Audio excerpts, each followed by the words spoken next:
Ми кажуваат дека условите во Штипската болница се лоши, но денес се згрозив од она што го видов. 20 години сум лекар и вакви услови во кои се лекуваат пациенти, но и работи здравствен кадар никаде не сум видел.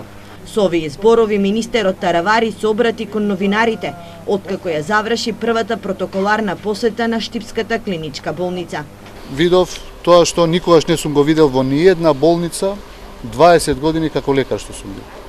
Значи, не знам дали има полоша болница, полоши услови отколку во Штип. И веднаш тоа ме асоцира на центарот на Скопје, ме асоцира на луксузот во владата кај што седиме, ме асоцира веднаш на условите и авангардата што е во парламентот и не знам тие луѓе што ги изградиле тој центар што вложиле милиарди, што изградиле такви луксузни услови во владата и во парламентот, дали воопшто доаѓале некогаш вамо. Дека работите ќе тргнат на подобро изградбата на новата болница, која со работа треба да започне најдоцна до 2019 година, а до тогаш, како што рече Таравари, ќе треба да се импровизира. Во наредниот период, Министерството за здравство ќе изготви стратегија, која на младите лекари ќе им понуди подобри услови за работа и наместо да заминуваат во странство, ќе останат овде. Планираме пакет мерки. Што се тие пакет мерки, не можеме веднаш да ги спроведеме, бидејќи треба промена на Законот за здравствена заштита.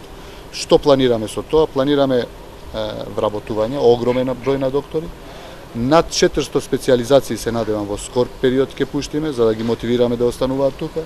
Планираме специализантите да се платат од клиниките, односно болниците кај што специализираат, бидејќи ние ги искористуваме како кадар таму. Тие работат таму активно и учат и работат. И планираме огромен број на едукации надвор, кои што ќе бидат бесплатни, посебно во регионот и во светот.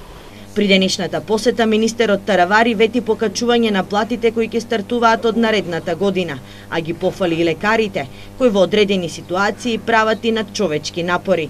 При денешната посета, министерот за здравство посети неколку оделенија, а одржа состанок и со началниците, со цел да се запознае со проблемите со кои тие секојдневно се соочуваат на своите работни места.